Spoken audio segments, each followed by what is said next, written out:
Okay, the next item of business is a debate on motion 18795 in the name of Kate Forbes on supporting Scottish exports in response to global uncertainty. I'd invite members wishing to participate in the debate to press the request to speak buttons, and I call on the Deputy First Minister to speak to and move the motion. A generous 10 minutes. Deputy First Minister. Thank you, Presiding Officer. Scotland is a trading nation. We have a long and rich history of producing goods and services that are highly regarded and sought after across the world. Many of the goods that we export are instantly recognisable and symbolic of the high quality of Scotland's produce and natural resources. Scotch whisky, Scottish salmon, for example, both have long-standing and well-established places in food and drink markets around the world. Our products and services are also reflective of international demand for the innovative nature and future potential of the Scottish economy. But the global economic and trading conditions within which Scotland seeks to grow its exports are incredibly challenging.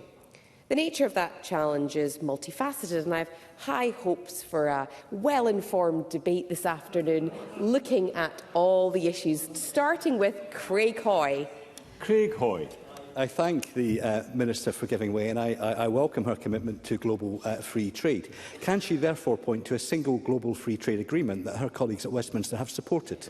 Deputy First Minister. Member will recall how warmly I welcomed the India Free Trade Agreement and how strongly I commended it in relation to the opportunities, particularly for whisky, to grow. From the continuing drag, so back on to the challenges, shall we? From the continued drag on trade with the EU post-Brexit, which Scotland didn't vote for, to the turbulence and uncertainty created through the introduction of and response to new US tariffs this year. I will say more on that later, but please. Okay. I hate to disappoint the Deputy First Minister, but if you look at the robust performance of British business in terms of exports to the EU from 2015 to 2024, she will notice there has been substantial growth in real terms. Taken at 2022 prices, our total exports to the EU in 2015 were £319 billion, and in 2024, £349. So I think any doom and gloom to be spelt around the issue she's raised is misplaced. Deputy First Minister, I can give you the time back. That cues me very nicely to commend the results from Scottish enterprise-supported businesses last year. They supported £2.46 billion in planned international sales, a record high, facilitating over 15,000 new and safeguarded jobs and £442 million in innovation investment. And it's the support for exporters which is most commendable, I think, in those figures. But what the member doesn't take into account is the fact that that Brexit had a particular impact on smaller businesses and had the impact particularly on perishable goods being exported, and Scottish salmon figures obviously speak for themselves in terms of the reduction in sales that they saw in the immediate aftermath of Brexit. So in terms of this informed debate, I'm happy to both commend the work that Scottish Enterprise does, but also point to particular industries that have talked about the immediate impact they've seen through Brexit. I'll take another one. I'm very grateful to the Deputy First Minister for giving way. She is always very generous in such ways. But on the facts, the original Trade Nation paper came out after Brexit. It set a very clear target of raising exports to 25% of GDP. How is Scotland faring against that clear target? Deputy First Minister. It's okay. I will come on to talking about a trading nation and maybe setting out the details a little bit more. But to illustrate in terms of figures, so our analysis has showed that as a result of Brexit, our trade in goods with the EU was 12% lower in 2021, the first year of the UK-EU trade and cooperation agreement. And we've worked really hard to continue to... I hear the member saying no wonder, and I think that makes the point that it was... I'll just keep moving, I think. 4 minutes, 4 interventions. Let's keep going. Exporters need additional support. I think we can all agree on that. Exporters need additional support, and we're providing it through a 6-point export plan that was announced in the most recent programme for government. We've been explicitly clear on the crucial contribution that export growth makes to Scotland's economic prosperity. As Daniel Johnson said, in 2019 we published the first export growth plan, A Trading Nation. And at its core, A Trading Nation was clear that we best increase the percentage of exports comprising Scotland's GDP by focusing on those Scotland's GDP by focusing on those companies, sectors of the economy and international markets which offer Scotland the greatest export growth potential. And of course the world evolves and changes, and so does the work that we do within the framework of a trading nation. Since 2019 we've flexed our delivery to meet the challenges of the pandemic and Brexit, but also to seize emerging opportunities. We've published a series of sector export plans, including for the renewables and hydrogen sectors, taking action now to seize the opportunities of the future. And earlier today, we published an update to the priority international markets for Scottish exports to ensure that those efforts and activities abroad continue to be targeted at areas with the greatest potential return for Scotland's economy. In 2023, an independent evaluation of Scotland's export support and promotion delivery showed that supported companies achieved £1.6 billion in additional exports. Additional exports, always worth looking at what impact particular support had. Companies that received support grew exports by 140% more than similar firms without support.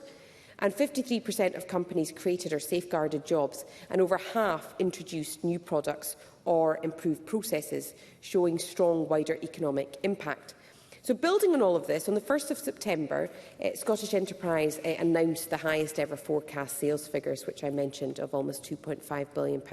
And so to the 6-point export plan. Specifically, it increases our business support offer to exporters from Scottish Enterprise. It increases our investment in sector export plans. It increases the scope of our international trade partnership programme, which you'll know we do in collaboration or through the Scottish Chambers of Commerce. It increased the number of inward trade missions to showcase Scotland's export strength to international buyers. It will increase the number of outward trade missions that we deliver, exposing even more Scottish companies to new and emerging international markets. And we'll publish an export plan specifically for the United States to allow us to focus on the specific areas of that vast critical market that present Scottish companies with the greatest opportunity. So with an additional £1.6 million of investment, building on the existing annual support for a trading nation and Scottish Enterprise's work on international growth, we will deliver a 33% increase in the number of chamber trade missions and help an extra 100 exporters to find new customers to generate an additional £75 million of forecast export sales. We've also set out some actions that we're taking to close the export gap amongst women-led businesses. And taken together, those actions will help Scotland to maintain its place. As of August 2025, over 11% of Scottish businesses reported that they were being affected by new US tariffs.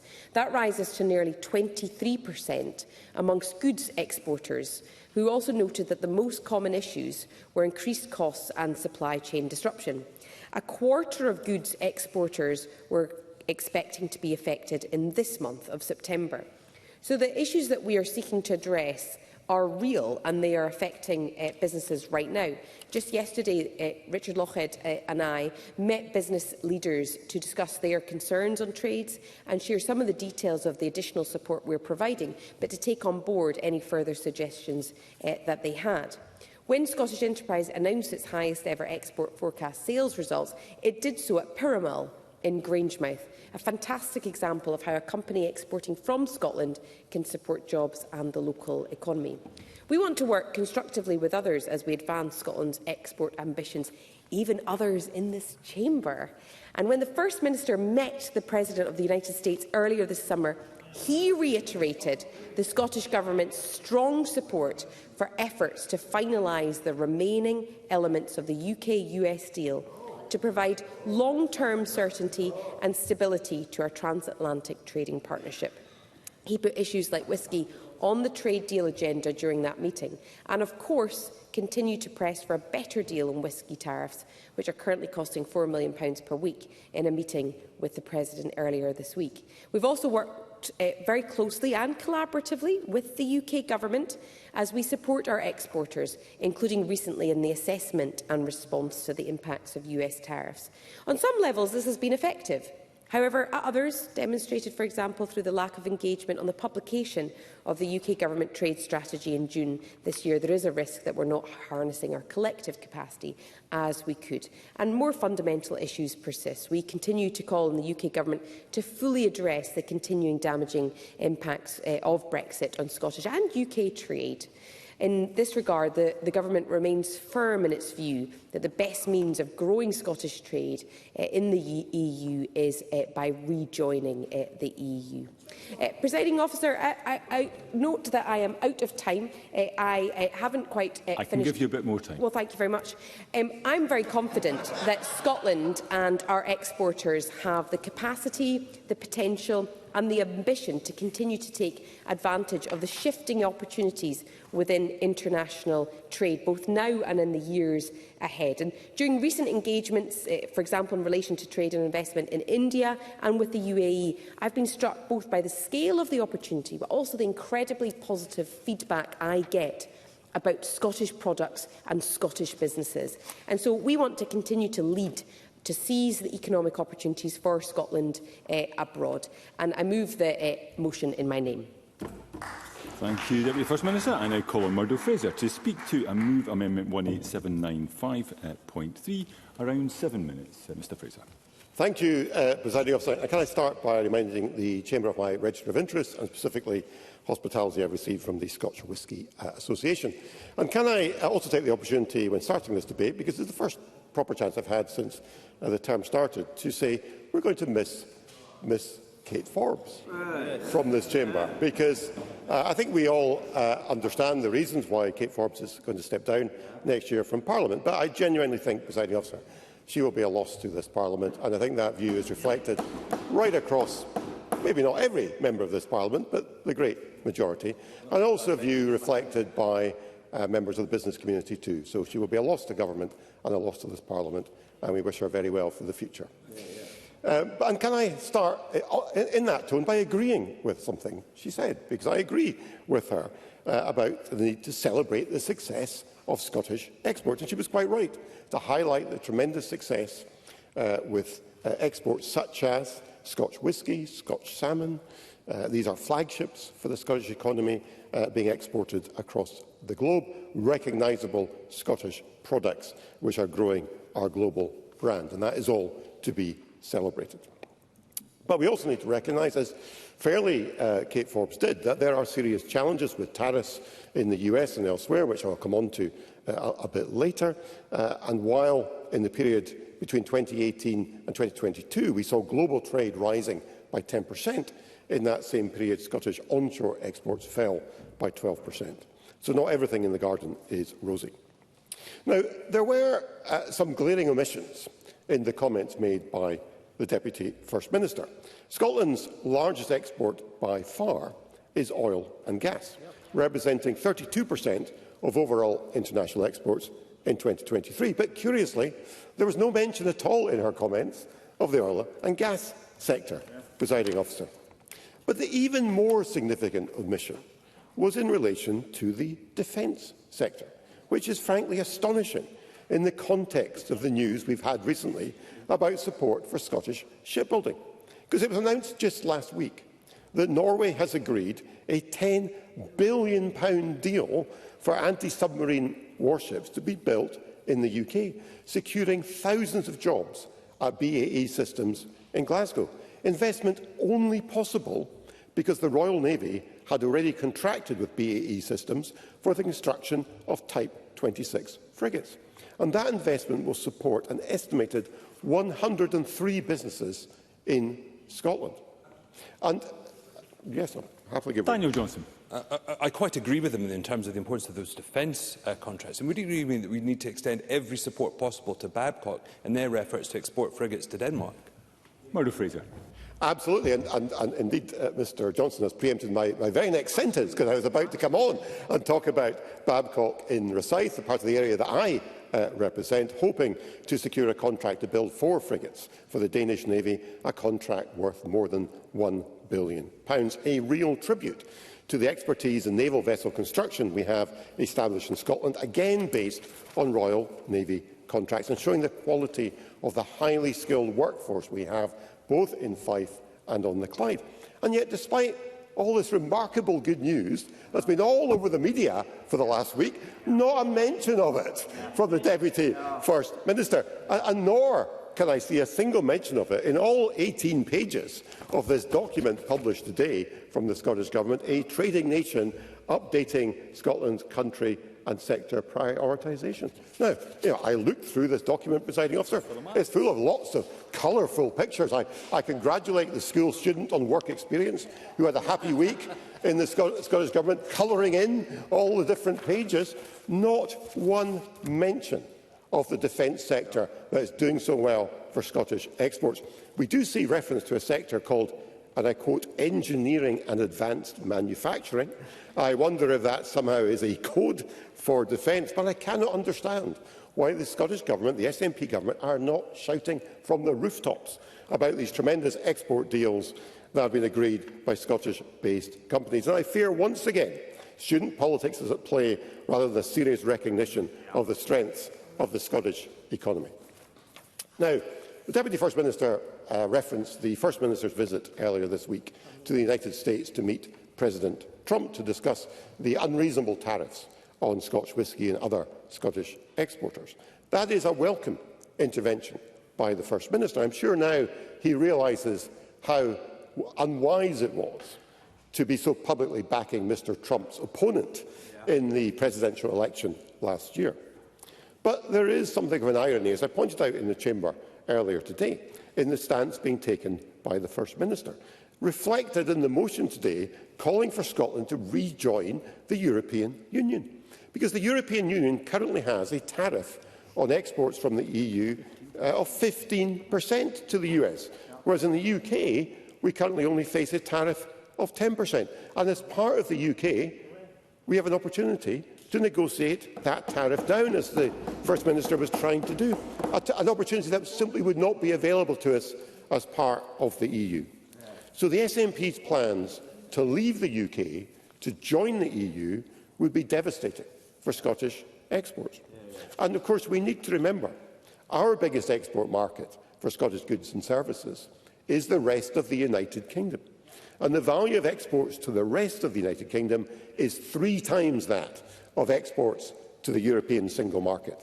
To leave the UK single market in order to rejoin the EU would be cutting off our nose despite our face. Now, Presiding Officer, we also see opportunities from the free trade agreement with India, one progressed by the previous Conservative government and now being taken forward by Labour. And I had the pleasure at lunchtime of meeting the Indian High Commissioner, who is visiting this Parliament, talking about the real benefits from that trade deal to both countries. And it would have particular opportunities for the Scotch whisky sector, given the enormous marketplace that India represents for future growth, a market of 1 billion people, very many of whom are interested in purchasing Scotch whisky, currently suffering from extremely high tariffs, which under that trade deal will reduce.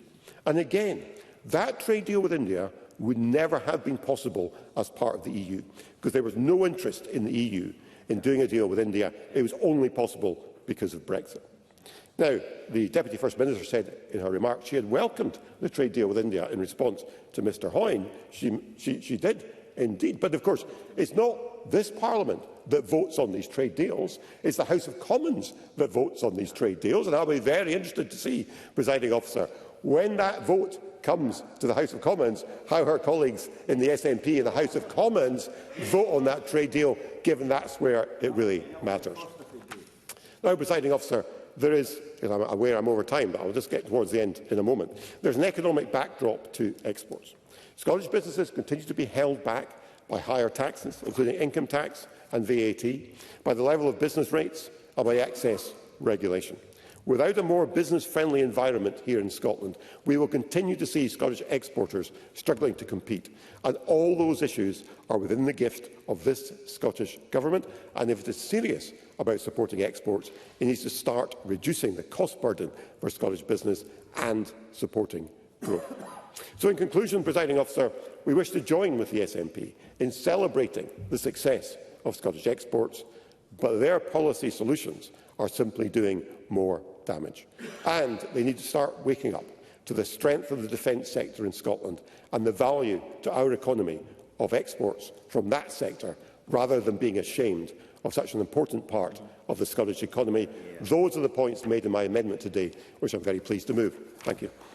Thank you, Mr Fraser. As colleagues will have picked up, we have a little bit of time in hand, so you will certainly get your time back for any interventions and probably a little bit of latitude over and above that. And with that, I call on Daniel Johnson to speak to and move Amendment 18795.1. A generous 5 minutes.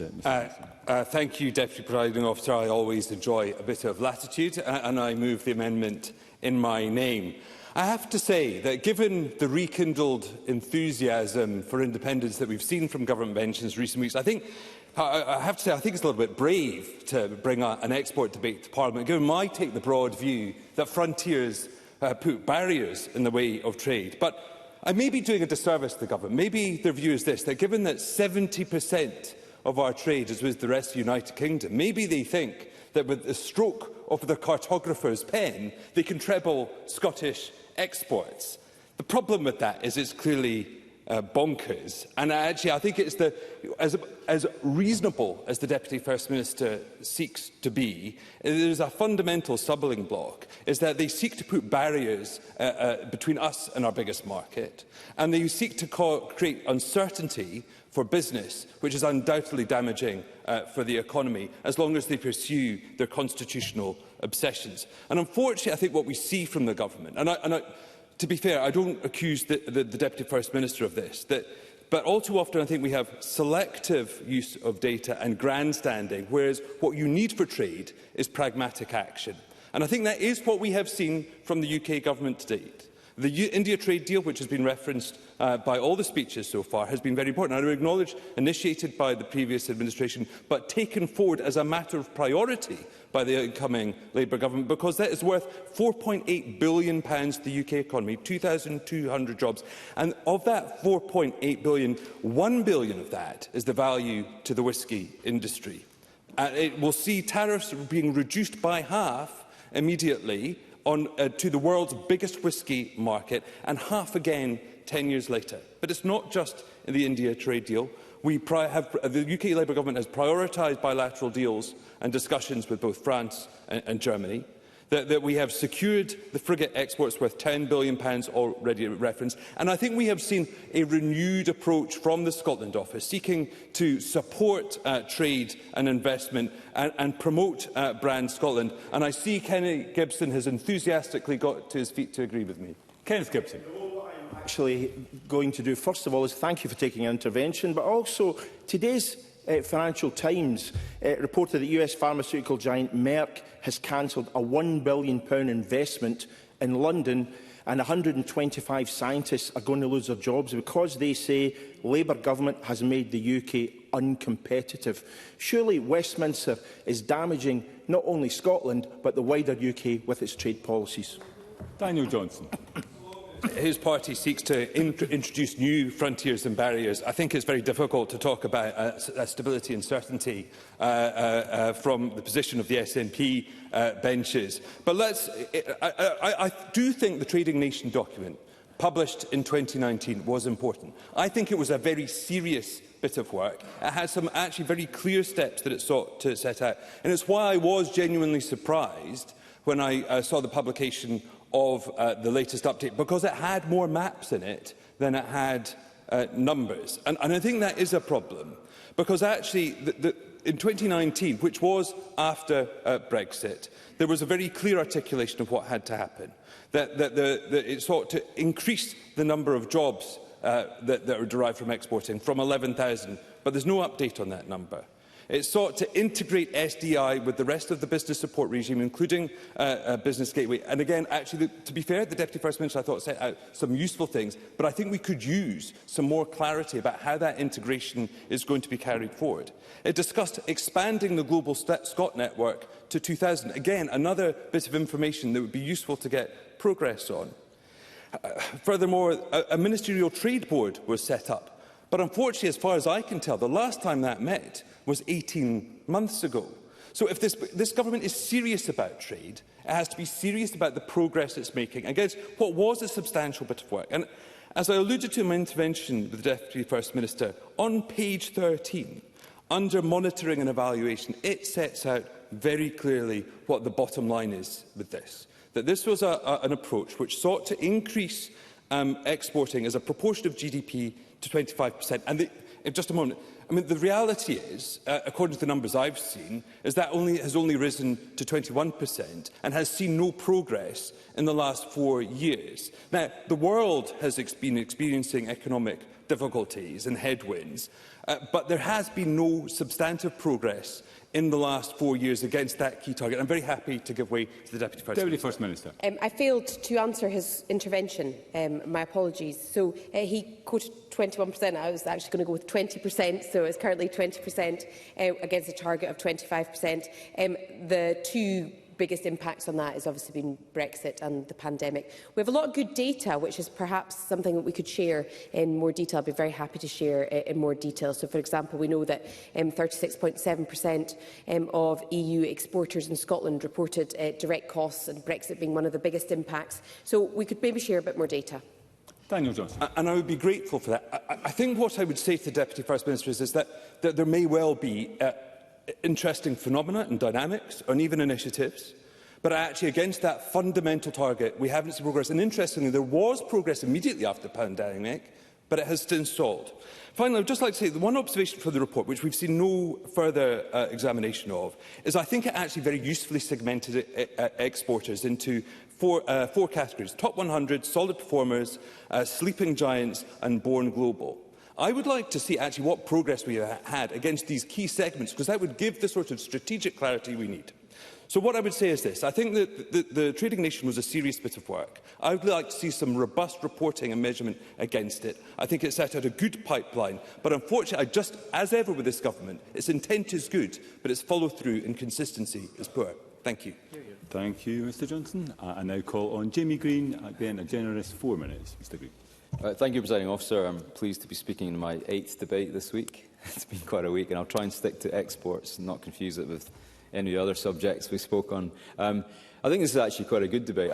I know they're not always well occupied, but these Thursday afternoon slots, if you like, the graveyard slot in the Parliament is a good one, because it gives us a chance to air some of these issues in quite a constructive and often well-humoured manner.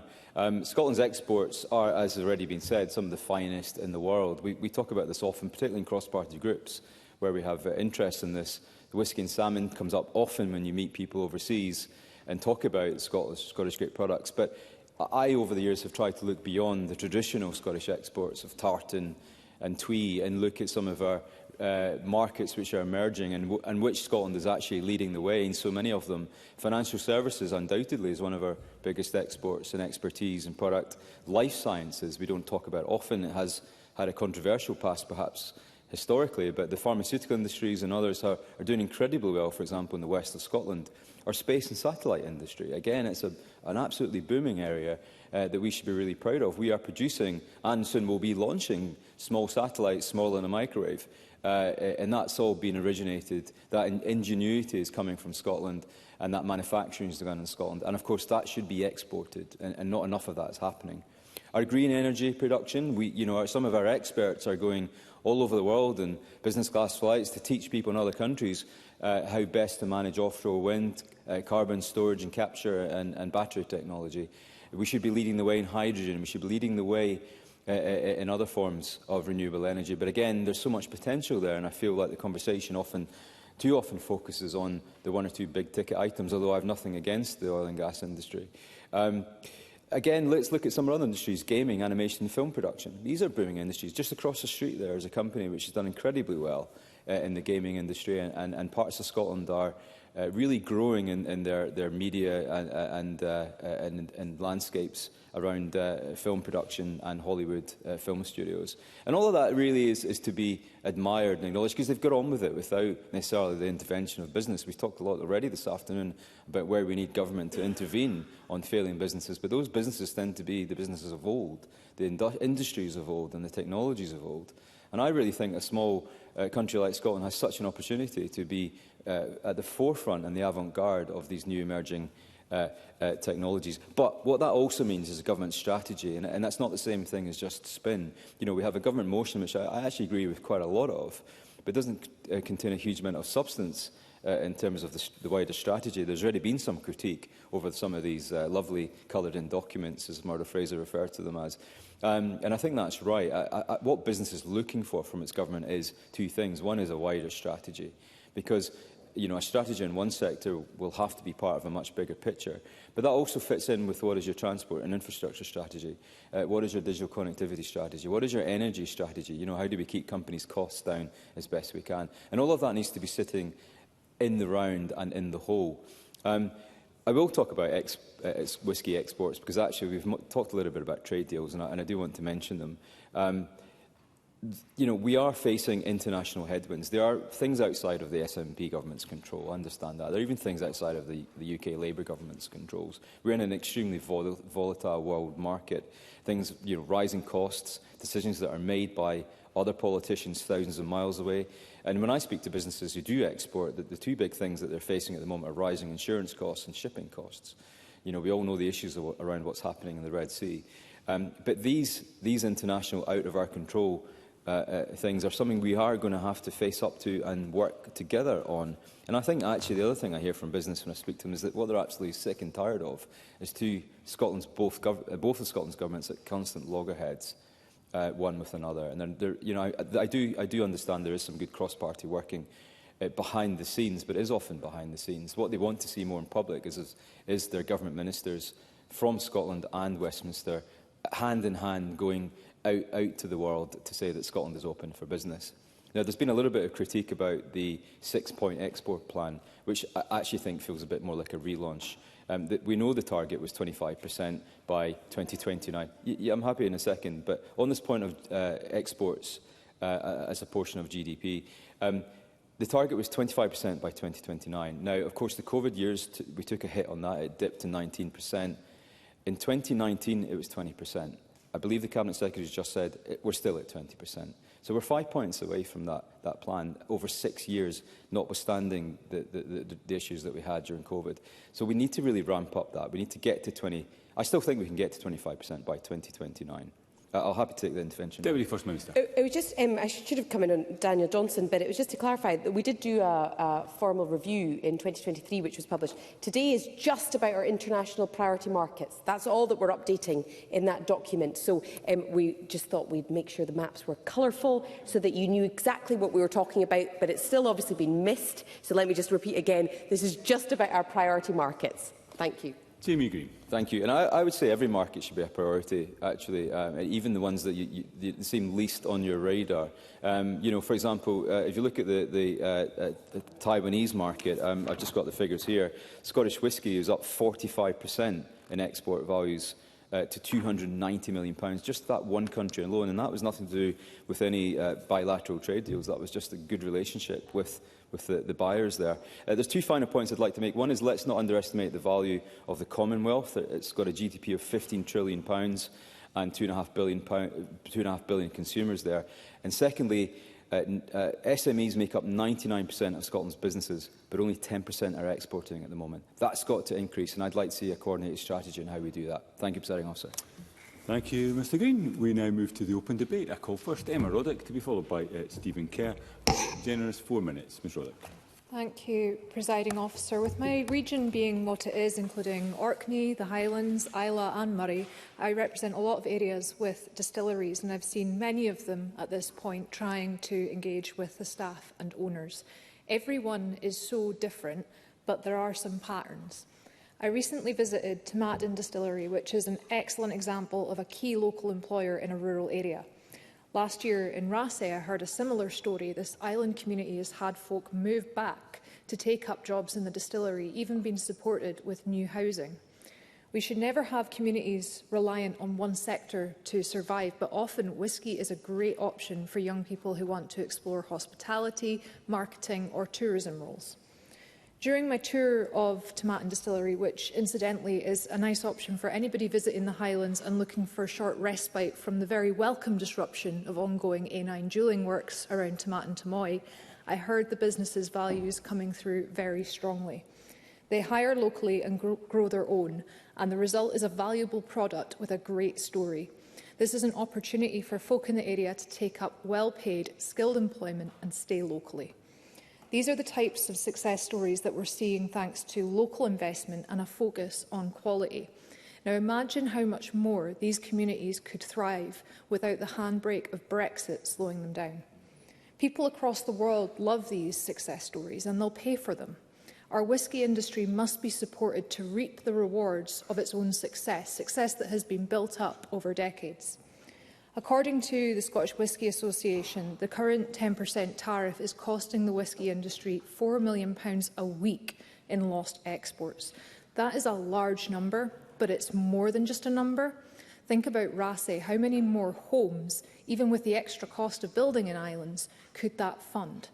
In Tomatin, what exciting new venture could they have the time and the space to explore as a business?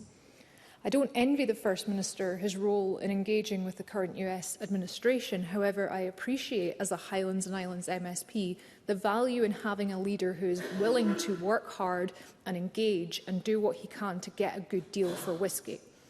However, the reality is that there is no deal with Trump that could undo the damage of Brexit, something that the Tories and Labour are stubbornly ignoring as if it's ancient history rather than a set of extremely damaging daily realities that hammer key industries in this country on a constant basis. I will take an intervention. Jamie Green. I agree with some of what the member is saying, but the problem is we're talking about the volatility of geopolitics here. Mr Trump may agree 10% or 5% or 15%, but he might wake up tomorrow and say, now it's 50%, and we have to deal with that. Isn't it more important that the Scottish Government doesn't put all its eggs in one basket, therefore? Emma Roddick. And that's very much what I'm getting at here. There's no one deal that can undo poor decisions like Brexit. And I would much rather that the decisions around engaging and negotiating deals were held here in Scotland, where we know what our needs are and what our priorities are. And this goes beyond large industries like whisky. I've heard from numerous small businesses who are struggling with red tape and confusion related to post-Brexit realities. That's before we even get to the nonsense that is Labour's national insurance hike, further expense and uncertainty at an already difficult time. Businesses in Scotland deserve better than this, and they deserve a little bit of consideration and reflection from UK Labour.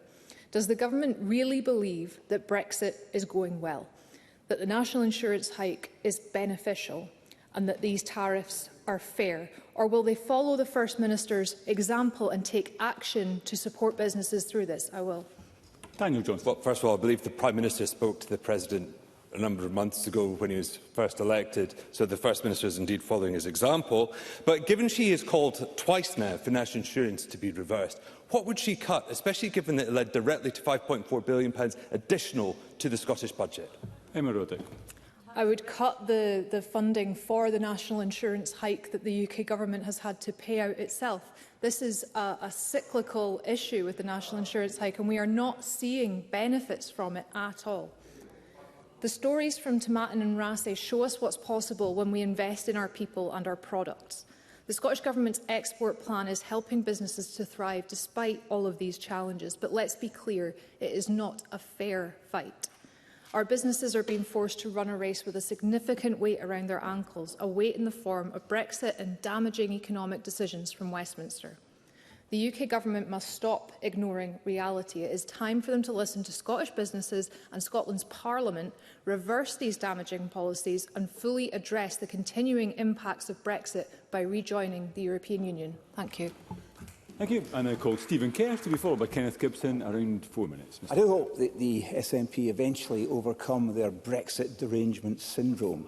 Because, frankly, I read some figures out, many other bits of data are available that show that, in fact, it is the genius and the driven energy, the animal spirits, if you like, of Scotland's businesses and the UK's business sector that have meant that we are making a success of the new arrangements that are now well in place after 5 years. I do hope that the SNP will catch up with the rest of the country and with the Scottish business sector, and I will happily give way to the Deputy First Minister. This business sector. So what does he say to a third of Scottish businesses that responded to the Business Insight and Conditions Survey in November 2023 that listed Brexit as the main cause of difficulty to export?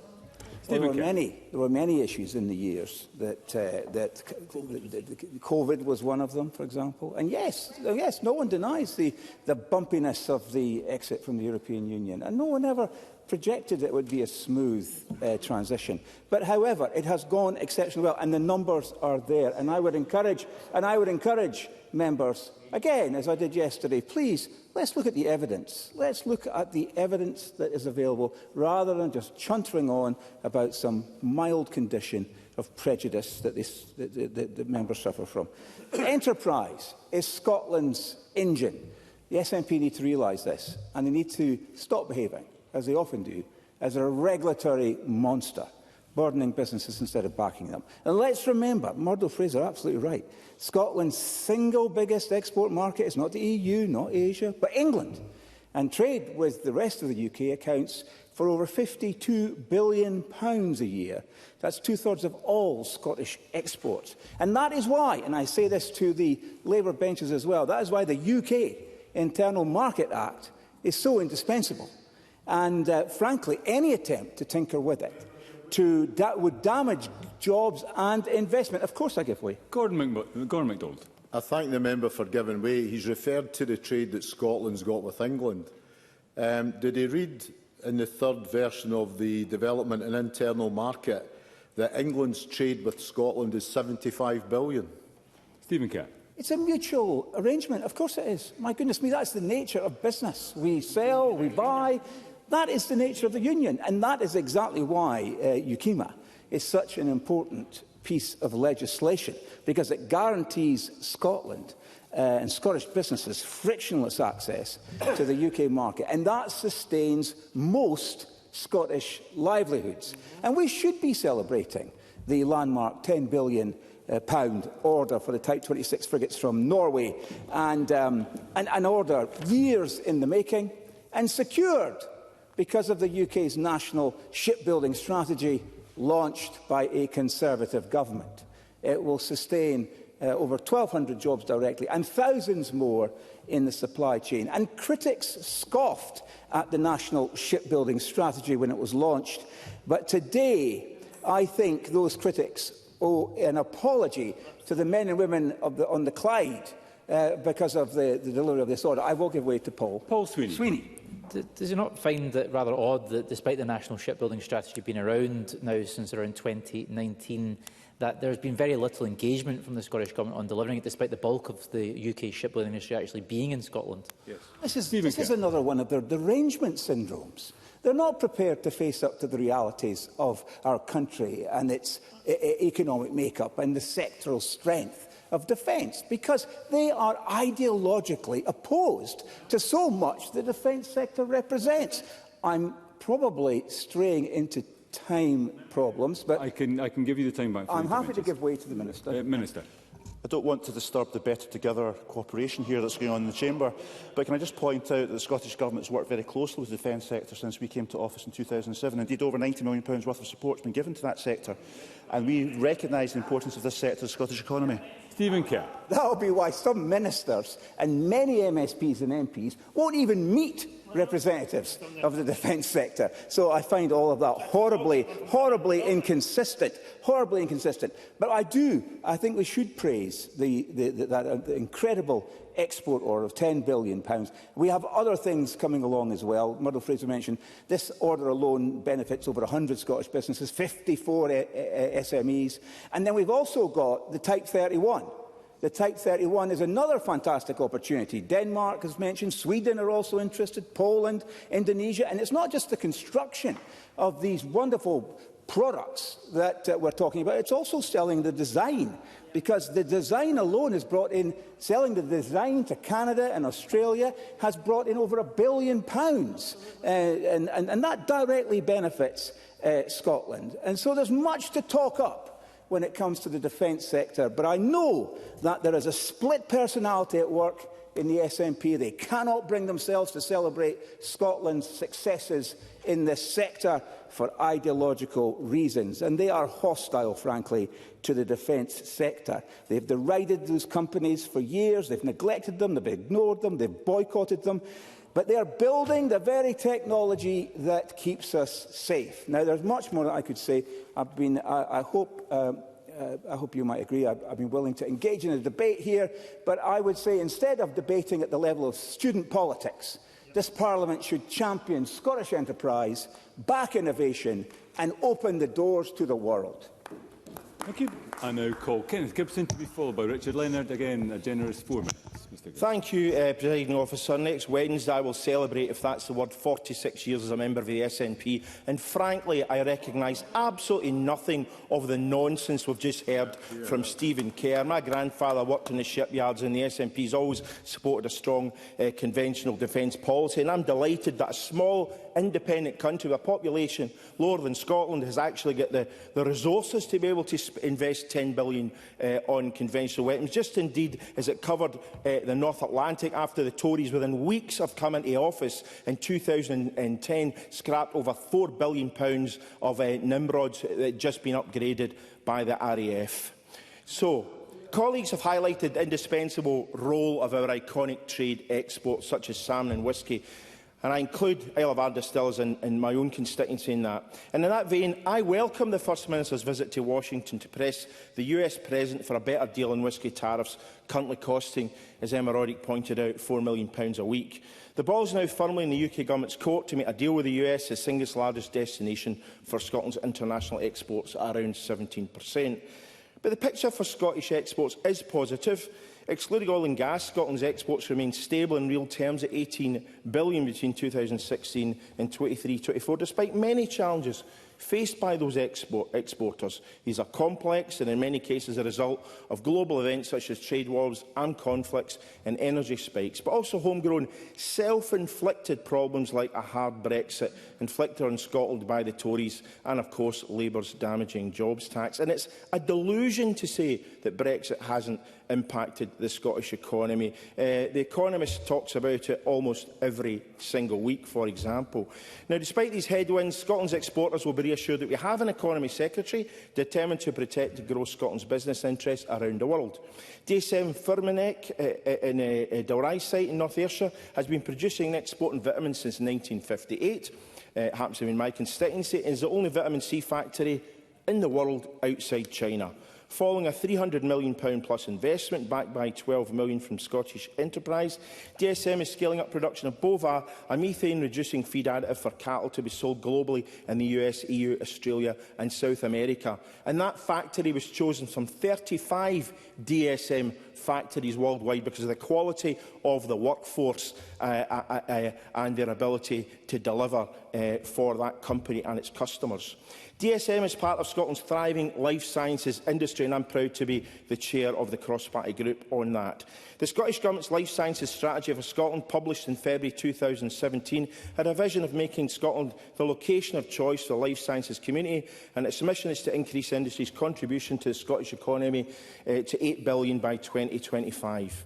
This was achieved in 2020, 5 years ahead of schedule, and life sciences exports are now worth £4.3 billion, not far off Scottish whisky exports of £5.3 billion. We should be proud that Scotland is one of Europe's largest life science clusters, and our companies, universities and research centres have an international reputation for excellence, and the sector is forecast to continue growing, and much of this will be driven by increased exports. I'm encouraged that increased funding for exporters and life sciences, among others, was specifically mentioned in the Scottish Government's 6-point export plan. And I'm just as delighted that the Scottish Government has increased funding for an international trade partnership programme to expand access to business membership organisations who can bid for support for trade missions to established and emerging markets. With the assistance of Scottish Development International, the international arm of Scottish Enterprise, Scottish businesses delivered their highest ever level of planned international sales, reaching an unprecedented £2.46 billion during 24-25, a 20% increase on the previous year. It's therefore disappointing when some opposition MSPs criticise these hard-working trade and investment specialists. But it's not only MSPs. The Labour MP for Dunfermline Doll described international offices as, and I quote, vanity projects that serve little practical purpose, where the Lib Dem MP for Edinburgh West referred to them as largely unnecessary mini embassies. But she's, of course, on record as saying it's not Scotland's oil, it's Britain's oil, so I think we know where her loyalties lie. The Tories' anti-business stance when it comes to exports facilitated by Scotland's international offices as well document.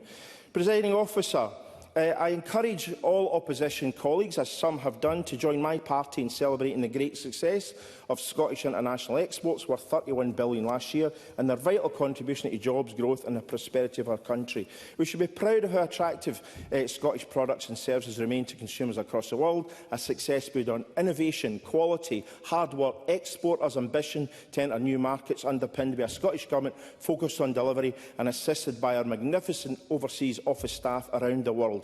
Success in financial services, aerospace, defence, photonics, energy, food and drink, life science, etc. Scotland is globally competitive. Let's work together to ensure that remains the case. Thank you. I now call Richard Leonard to be followed by Emma Harper. Again, a generous 4 minutes. Mr. Leonard. Thank you, Deputy Presiding Officer. In my lifetime, from working as an economist at the Scottish TUC to bearing personal testimony to the damage inflicted by the neoliberal experiment on my own family, the direct, deliberate and despicable result of government policy which closed factory after factory, mine after mine, shipyard after shipyard, there has been no economic doctrine more dominant than the doctrine of free trade. Of course, it was then, and has always been, a fallacy, a fool's gold. We don't really have free trade at all. Most markets are rigged, managed or monopolised. They are not free. In recent months, we yet again witnessed its grim toll with the closure of the Grangemouth oil refinery and its replacement with an import terminal. And in recent weeks, the United Nations has warned that the Trump trade tariffs, I quote, risk disrupting deeply integrated production networks, a recognition that while we talk of nation-to-nation international trade, increasingly trade flows are dominated by intra-company transfers, circular trading within transnational corporations, so much so that an index of manufacturing intra-industry trade produced by UNCTAD and revealed just last week said that the UK is second only to Canada in its exposure to this disruption, that we are twice as much at risk of Trump's trade wars as China and India combined. So what are the solutions? Well, this afternoon, the government is asking us to put our faith in its updated export strategy. But since a trading nation was launched in May 2019, with its stated aim of growing international exports from 20% of GDP to 25% of GDP, our international exports have not risen. In fact, according to Spice, they slumped to just 18.6% of GDP in 2021.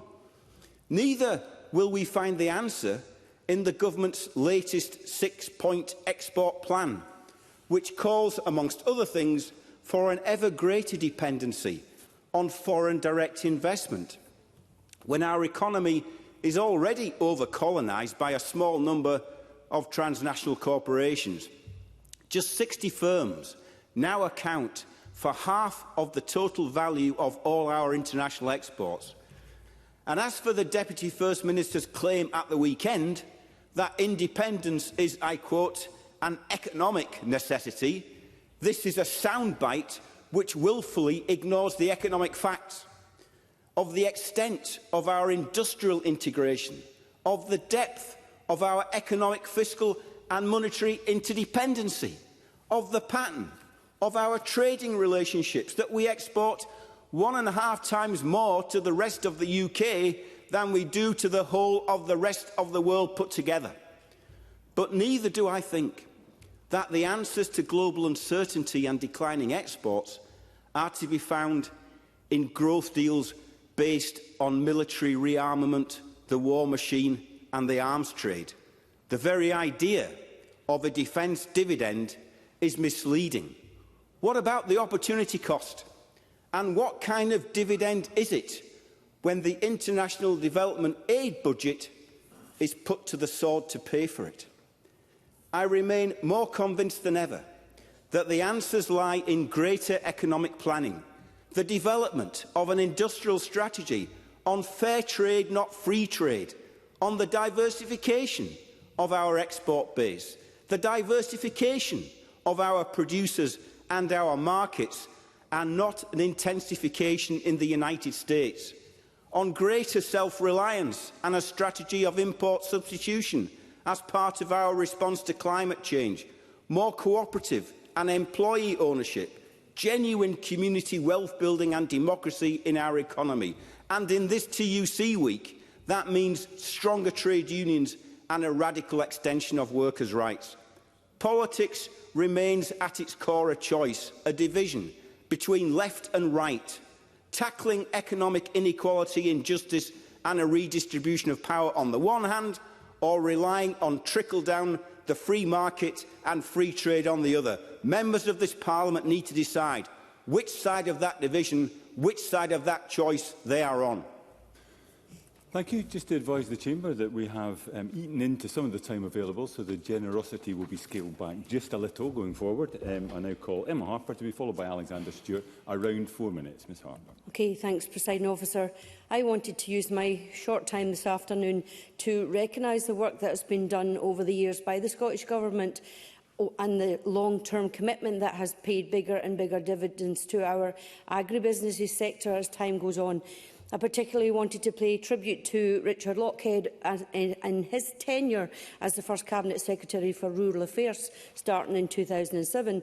His work to identify the huge potential of Scotland's high-value, high-quality food and drink sector and get the government behind it has changed our rural economies very much for the better. That work has been continued by his successors, including Cabinet Secretary Marie Goujon. This weekend, I'll be heading along to Stranraer Oyster Festival, another success story of our food and drink sector. Many thousands of people will visit Stranraer to celebrate and taste that success. But before and after that festival, our world-class seafood will be exported to plates and kitchens around Europe and the rest of the world. That's a tribute to the work done by both the Scottish Government and industry as a whole over the years in making Scotland's exports an international leader. That success, Presiding Officer, has been achieved in spite of the barriers, the hurdles and the blocks imposed on Scotland because of Brexit. Presiding Officer, we all will have constituents whose businesses have had huge challenges trading with the rest of Europe thanks to the Conservative Party and their failed Brexit, ably cheered on now by Keir Starmer and his chaotic crew. It is an incredible tribute to the determination of our exporters, whether in food or drink or elsewhere, like the space tech and gaming, as Jamie Green has spoken about, that they have, in the most part, weathered the storm of Brexit and worked out new ways to survive and prosper, despite the forced isolation and imposed forced isolation on them by the UK Government. And we can see in real time the huge impact that isolationism in trade policy is having across the Atlantic. Tariff barriers put in place at the whim of their leader are having a crippling effect on many sectors, and even healthy industries like our whisky sector are counting the cost, as others have mentioned, of £4 million per week in lost export. This means that distilleries in my region, such as Crafty, Annandale, Borders and Blarney distilleries, are being hit with these tariffs. These are major employers in the communities across the Fries and Galloway and the Borders, and this is our world-leading food and drink offering. Over the summer, Presiding Officer, I had a visit from work colleagues that I previously worked with in Los Angeles, and they enjoyed a few drams from our local distilleries as well. And, you know, one good news story out of their visit is that they have agreed to help support Scotland's future exports in the whisky industry as they return to Los Angeles. It's so important for us to recognise the strengths that we have. So I'm pleased that we have a First Minister who will stand up for jobs and industry in Scotland, and he'll use every tool at his disposal, including an audience with the man, the President, who has all the power to give Scotland's whisky industry a bye when it comes to tariffs. But the simple fact is, if Scotland were a member of the EU, we would enjoy the benefits of belonging to that trade bloc. This country voted to remain part of that international bloc, yet we were torn out of it anyway. And I can hear them yittering on there over in the other side of the chamber, but Brexit has been damaging. We know that, and for some reason they just want to put their head in the sand. Our ultimate destination as an independent country must be as a full member of the European Union and the single market. We need to regain our place alongside our allies and our partners on these isles across the continent. In the meantime, I am proud we have a Scottish Government investing in and supporting the industries of the future that will deliver greater exports and greater prosperity to our country and our communities. Industries like carbon capture being rolled out by the carbon removers at Crocketford and the green hydrogen facilities being built at Chapel Cross. These innovations are making Scotland a world-class exporter of high-tech products that will drive the future and drive our economy. What we need is to turbo boost that with independence and our rightful place as EU's 28th member state. Thank you, Presiding Officer. Thank you. I now call Alexander Stewart to be followed by Gordon MacDonald. Around 4 minutes. Mr Stewart. Thank you, Presiding Officer. Today's debate is a welcome opportunity to acknowledge the high standard of Scottish exports that span different sectors, from food and drink, whisky, salmon, the tech sector, the arts and culture sector, all the way to financial services. This debate could have also been an opportunity to debate some of the challenges facing these sectors in a challenging global context. However, instead, we have seen this meaningful debate turn down to what we would expect from the Scottish Government and the SNP, where they want to choose to grandstand about constitutional issues. Presiding Officer, last week we had the First Minister trying to rerun old debates about Scottish independence. This week we've had the Deputy First Minister running old debates about Brexit. And in today's motion, the SNP demand that the United Kingdom rejoin the EU. Absolutely. Deputy First Minister. What does the member say to businesses who cite in present-day terms Brexit continuing to have an impact on them because of complexity at the border? Alexander Stewart. We have said many times before that Brexit had some difficulties to start with, and they were achieved, and they continue to be achieved by our supporting wonderful exporting opportunities from business that we have across this country. They adapted, and they continue to adapt to ensure that they get the business. That is very much the case. Presiding Officer, as I said last week, we saw these, and all the time the First Minister went to the United States to lobby the President to ensure that tariffs were reduced. These tariffs can only be reduced because we are no longer part of the EU. The demands to join the EU, therefore, are quite ironic. In fact, it is the very industry that demonstrates the potential that we have to offer here.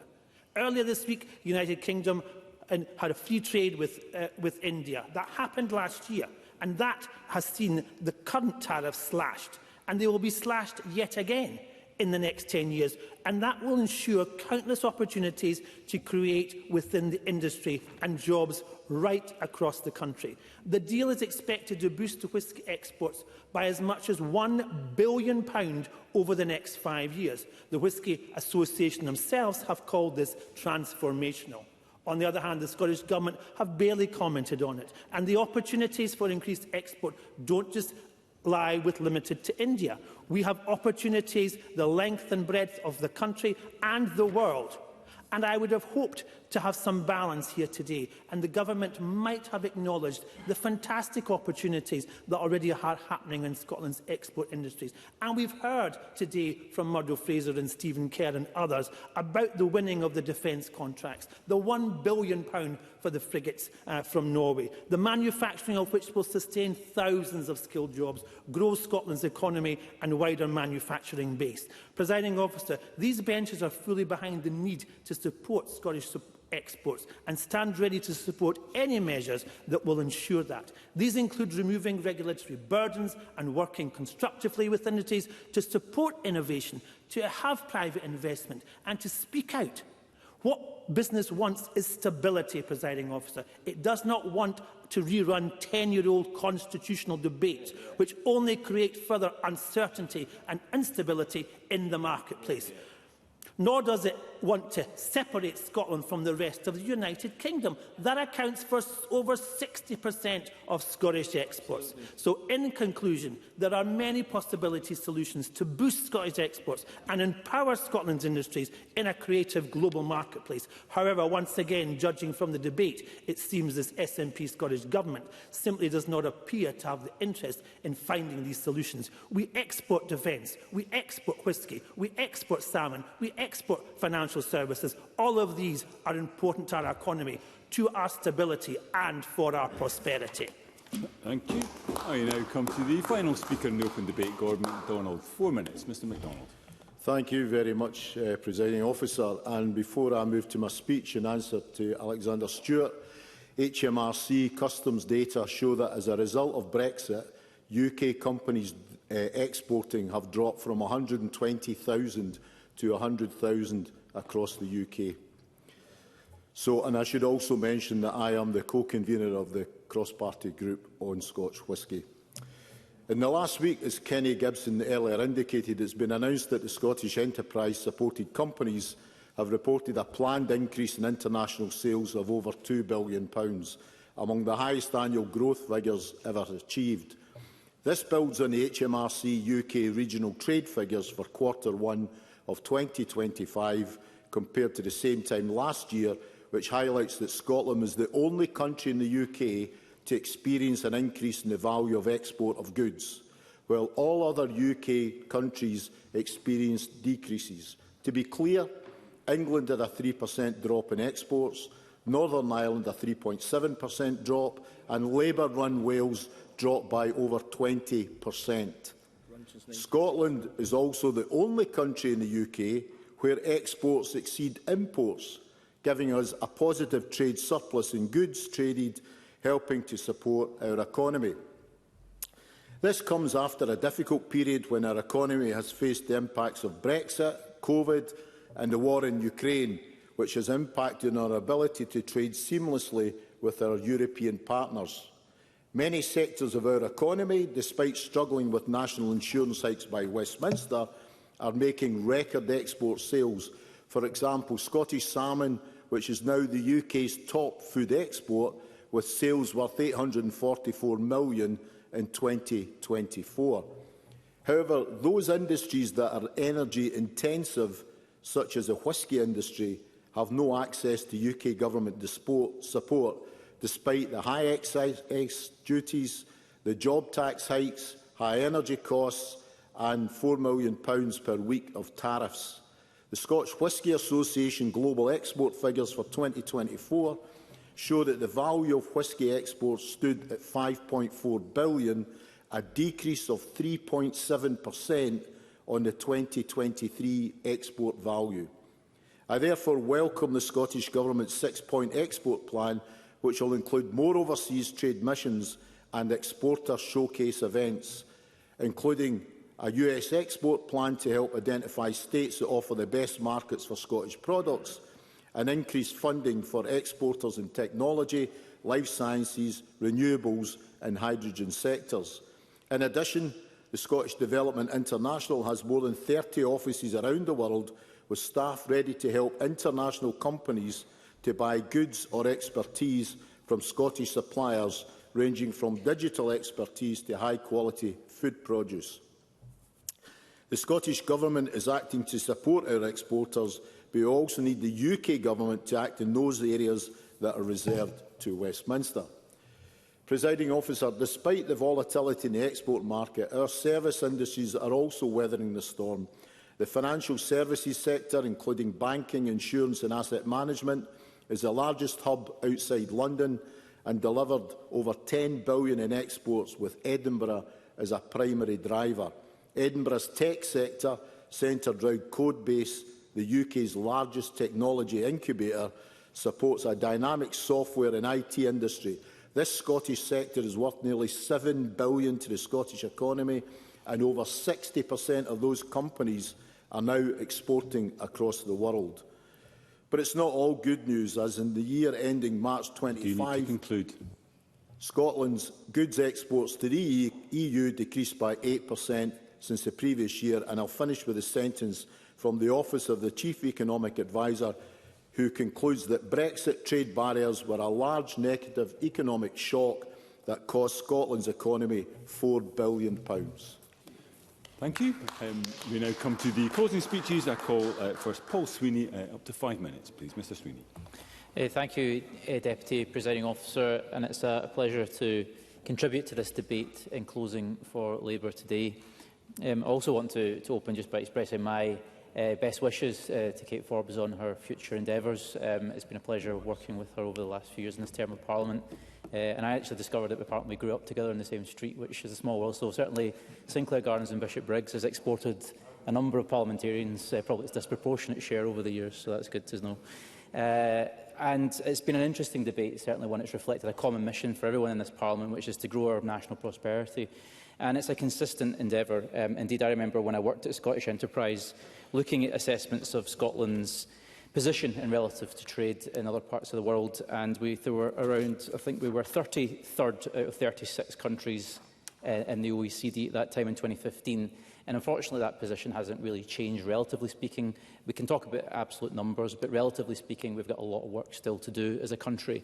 And that really can't be reduced to political arguments. I think we need to have a common framework and a common mission as a Parliament for how we develop our country's prosperity. So I think we're engaging in this debate with a spirit of cooperation and how we actually deal with that, because ultimately there's external factors that we have to confront, most notably, as mentioned by speakers across the debate, the increasingly complex and volatile geopolitics that we're encountering, a shift away from a unipolar world order to one that is more fragmented with greater competition between great power blocs, and a beggar-thy-neighbour approach to protectionism in trade. So we have to be not industrially naive. We have to be real to those emerging situations and deal with that accordingly. We have to bolster our domestic supply chains, and we have to be more interventionist in that regard. Mr Leonard, my colleague, mentioned the need to be more geared towards industrial planning, and I think that's something that I share sentiments with. It's counterproductive. Of course, we know that tariffs ultimately are a tax on consumption and reduce economic prosperity. They have never worked, and it's deeply disappointing that the United States has taken this course. But it was welcome news to see the First Minister join the Scottish Whisky Association on that trade mission to Washington DC to press for a more favourable deal for Scottish whisky distilleries that have been dealt a significant blow since the President of the United States announced the tariffs on imports to the United States. According to the most recent survey of Scottish businesses, only around 1% have reported being impacted by the rise in American import tariffs earlier this year, rising to 27% of manufacturers. So we see a particular exposure to our manufacturing sector, and certainly those businesses have cited increased additional costs, supply chain disruptions and reduced demand. And 13% of businesses in Scotland who are surveyed expect those tariffs to impact their business negatively. It's been mentioned in the debate that this is costing our country £4 million a week. So it's important that both UK and Scottish governments exercise whatever influence they have to bear to secure a better deal. And hopefully in time the Americans will see the folly of that action in introducing tariffs. And it is a shame that our single biggest exporter, Continental Drink Whisky, is so affected by this. But it's also important to note that it is dominated by foreign ownership itself, with much of the profits from Scottish whisky leaving Scottish shores. Indeed, in 2021, a study found that nearly 70% of malt whisky distilleries are owned by companies outside of Scotland. So we also have to look at our domestic ownership and investment in assets. We have seen a recent decline in Scottish international good exports. There was a 2% drop last year to 18.4 billion. And we've also seen a shallow exposure of Scottish firms to exporting activity, which has not really changed substantially in the 10 years since I was at Scottish Enterprise. There are around 2,300 foreign-owned companies in Scotland who disproportionately take up the share of exports activity because they're already multinational in nature. This in itself isn't a problem, but it does signify a lack of indigenous smaller firms in Scotland exporting, and consequently there is an over-reliance in the Scottish economy on foreign-owned companies generating export growth. Indeed, large firms dominate exporting, accounting for around 54% of export activity. Yes, happy to give way.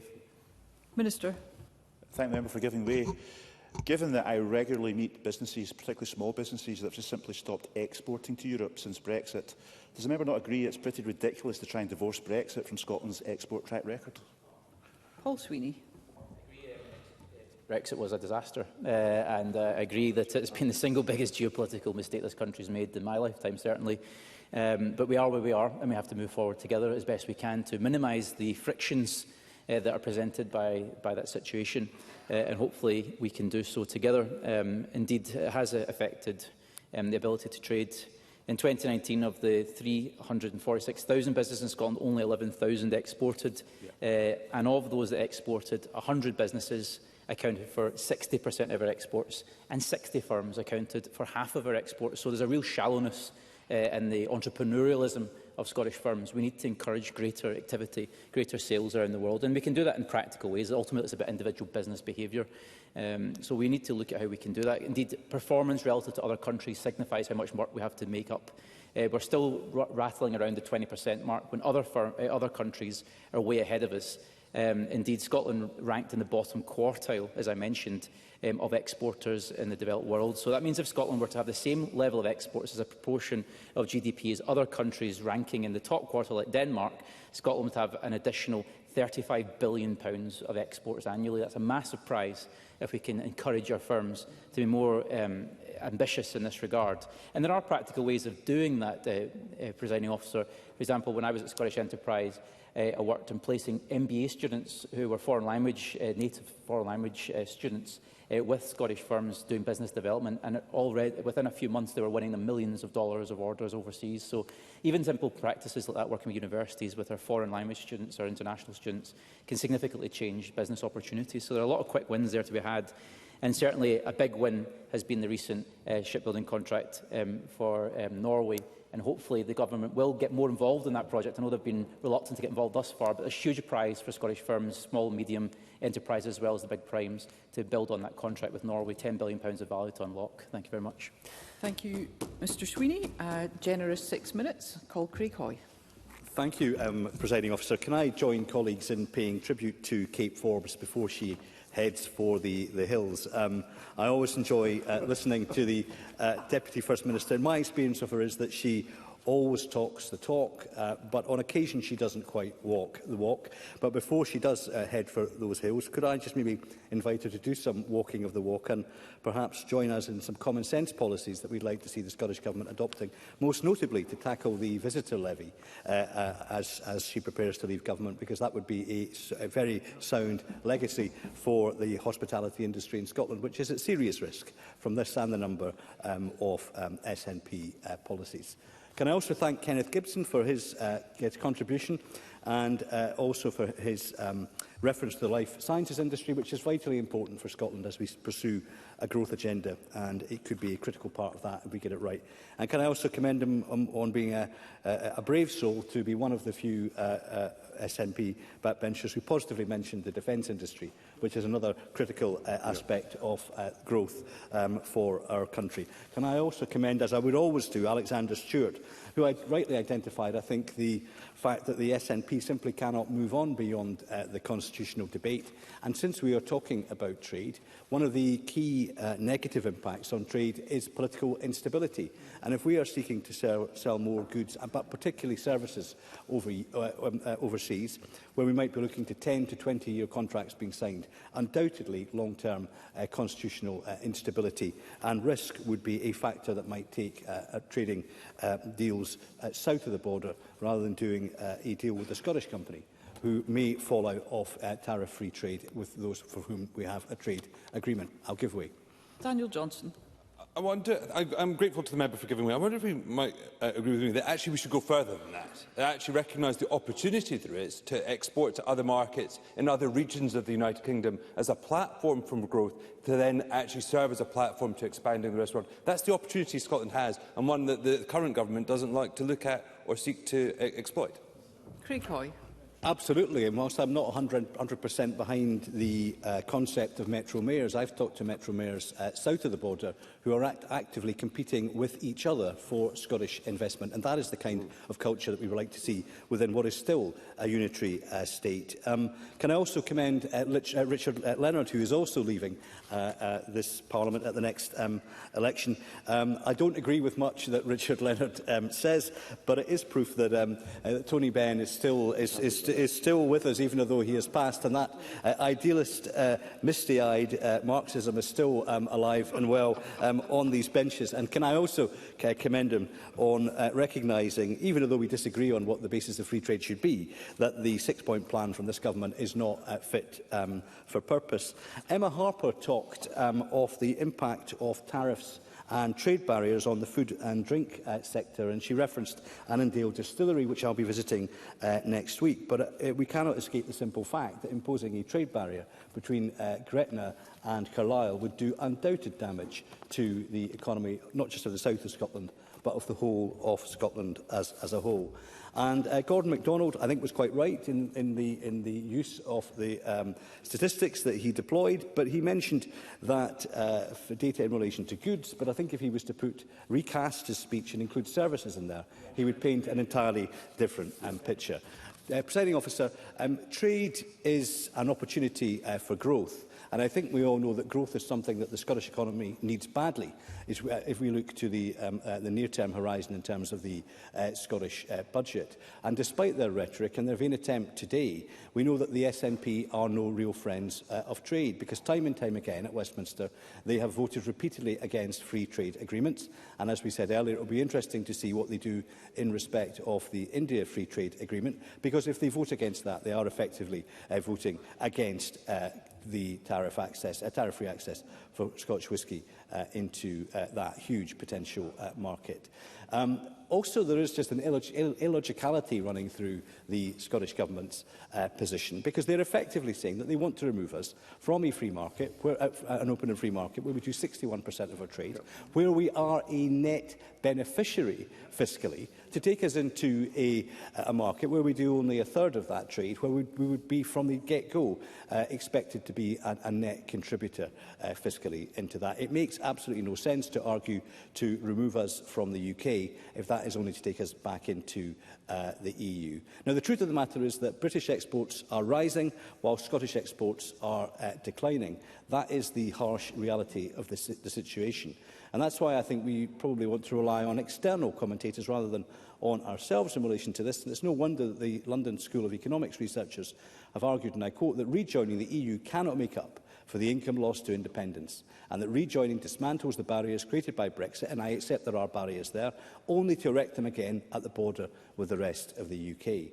I think also there is another issue here, which is that rejoining the EU would simultaneously mean that we turn our back on the free trade agreements that have been agreed since Brexit. And that would mean, for example, losing the blanket 10% tariff with the US as we went in to an EU trading arrangement where tariffs are 15%.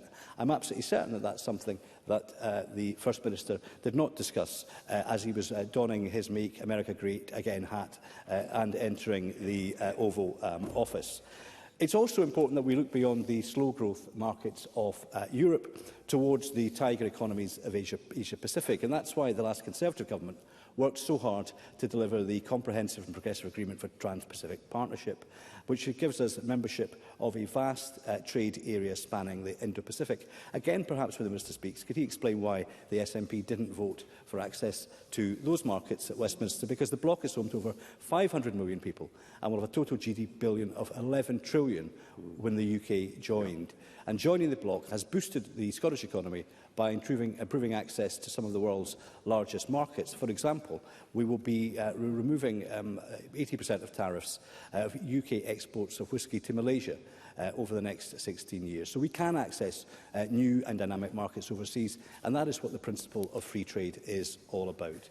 I think on the basis of what we've heard today from the Scottish Government, to drive trade, to make Scotland a global powerhouse, they will have to do much better than they have done in recent years. It requires a mind shift, a gear shift, shift, and it requires those small number of SNP MSPs who are truly committed to free markets and open trade to actually stand up to speak out against, and it's now nice to see at least one Green member in the chamber, because they were notably absent from a debate about trade, the trade that raises the tax to pay for the public services that we all want. Thank you, Mr Hoy, and I call on the Minister to wind up. If you could please take us to 5 o'clock, Minister. Thank you, Presiding Officer. I welcome this debate, obviously, and I think it's important to discuss Scotland's exports. I note that the opposition spokespeople started off in cordial notes by paying lovely tributes to my colleague and friend, Kate Forbes, the Deputy First Minister. Of course, well deserved, the Deputy First Minister. I also note, Presiding Officer, not one person said they'd miss me when I was gone. But of course, I won't take that personally, even though I didn't even notice, of course, they ignored me. That wasn't a plea for sympathy, but I'll take...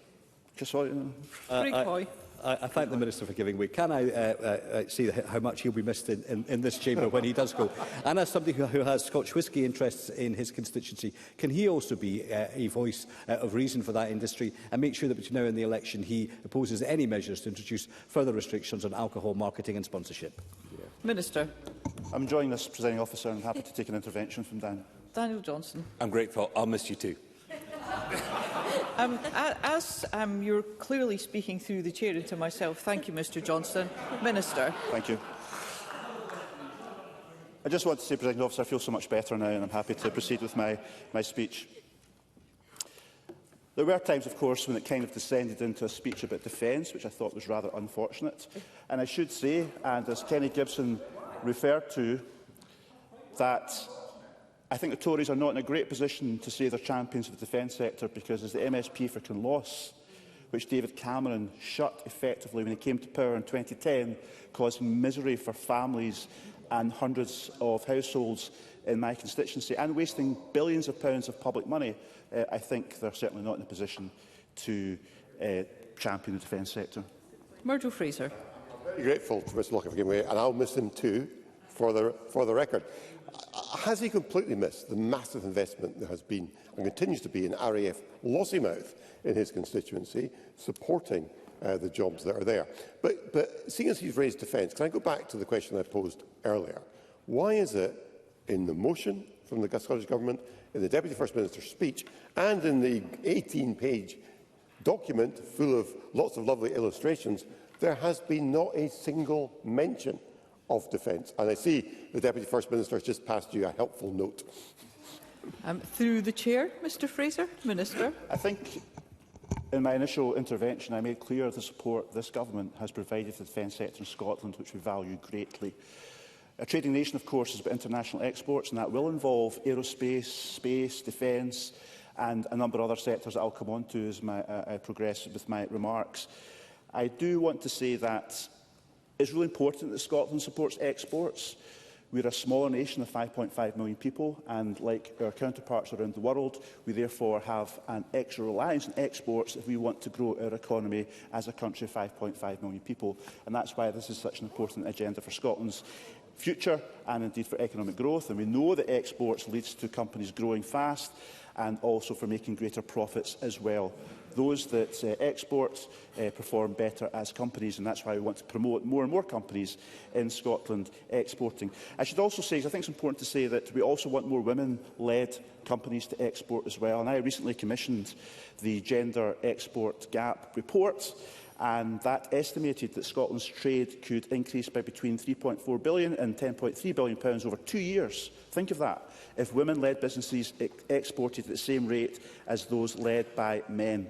So that's why, in that regard, we're taking actions to introduce more targeting of trade missions for women and training programmes and so on and so forth. And there's a working group up and running now to work on that. And I welcome the fact the Scottish Chamber of Commerce, I saw on social media, recently led an all-women delegation. I think it was to Brussels on our trade mission as well. So I very much warmly welcome that.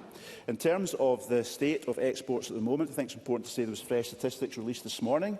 And therefore we should remind the Chamber that exports at the moment in Scotland are worth £24.1 billion. That only covers goods, of course, as is the case with the HMRC statistics. and that is an increase in value of exports over the past year of 6%. 6% in terms of the price of exports. That's at the same time as the UK has only experienced a 1% increase in the value of exports over the last 12 months. In terms of the EU, these statistics show that there's £8.4 billion to the EU. That's in a real terms reduction of 5% over the past year, a real terms reduction of 5% over the past year. Indeed, since 2018, pre-pandemic, the decline in EU exports in this country, which is our biggest market, remember, is 21% in real terms. So for those who are arguing today in this debate that Brexit has had no impact on Scotland's exports, on Scotland's businesses and track records, please pay attention to those statistics that speak for themselves. Northern Ireland, which of course has arrangements to export to the single market, has seen exports rise. That's no coincidence. It's because they've accessed the single market of Europe, and of course we don't. Daniel Johnson.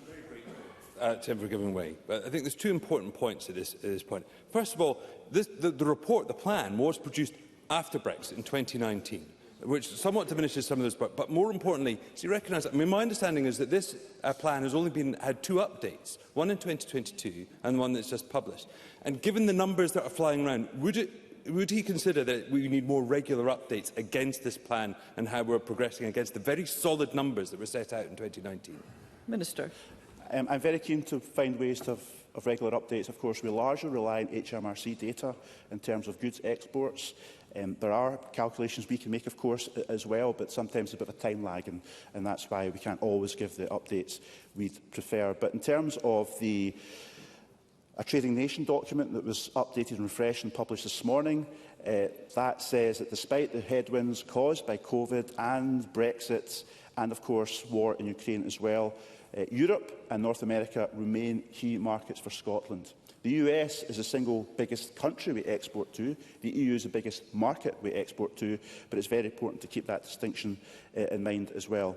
And trade with the Middle East and Asia is also offering strong potential.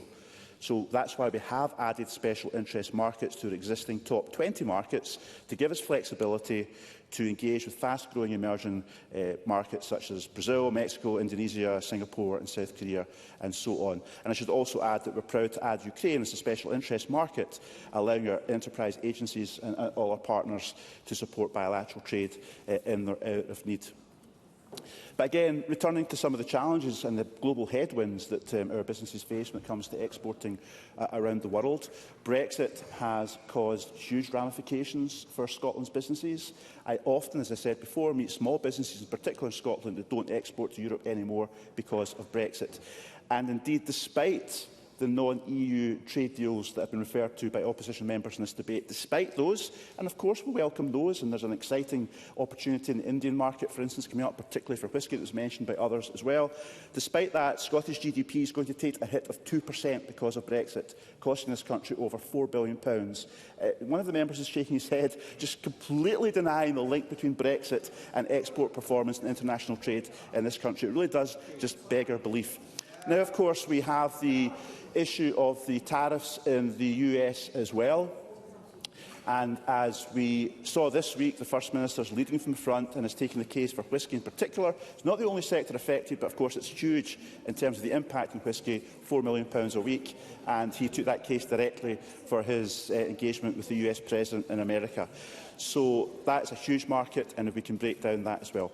Just in conclusion, I just want to pay tribute to Team Scotland, Presiding Officer, because we have trade envoys, we've got Global Scots, we've got Scottish Government offices, we've got Scottish Development International offices, we've got the fantastic performance of Scottish Enterprise that the Deputy First Minister referred to, with our record-breaking additional sales for the companies they're working with in terms of the exports they've achieved as well. We have so many people out there with goodwill for Scotland. We've got a strong brand, we've got strong products. Scotland's responsible for the biggest UK food export in Scottish salmon. Scotland's responsible for the biggest UK drink export in the form of Scotch whisky. We have exciting high-growth sectors in this country that are very export-dependent, and they are fast-growing economic sectors for this country as well. So we've got a lot of optimism in terms of growing exports in the years ahead, but we have to overcome some of these obstacles we've spoken about today as well. So I commend the motion to the Parliament.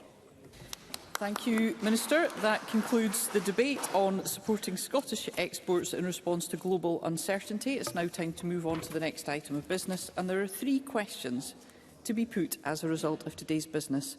Can I remind members that if the amendment in the name of Murdo Fraser is agreed to, the amendment in the name of Daniel Johnson will fall. The first question is that Amendment 18795.3 in the name of Murdo Fraser, which seeks to amend Motion 18795 in the name of Kate Forbes on supporting Scottish exports in response to global uncertainty, be agreed. Are we all agreed? The Parliament is not agreed, therefore we'll move to a vote, and there will be a short suspension to allow members to access digital voting.